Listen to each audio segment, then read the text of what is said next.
If you're constantly closing one project just to open another in DaVinci Resolve, you're slowing yourself down more than you think. There's a much faster way to work across multiple projects, and it's called dynamic project switching. Go to your project library.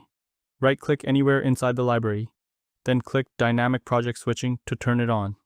Once that's enabled, open your first project like you normally would.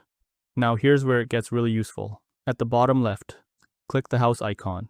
This takes you back to the project library without closing your current project or interrupting your workflow. From there, open another project. Now both projects are active at the same time and you can jump between them instantly. Use the drop-down at the top of the screen to switch between projects in seconds. This is where things speed up a lot. You can copy clips, full timelines, titles, or even effects from one project and paste them directly into another. No exporting files, no importing again. Everything just works. This is especially useful if you reuse intros, templates, or graphics across multiple videos. One thing to keep in mind though, if you leave too many projects open at once, Resolve can start to slow down, especially on less powerful systems.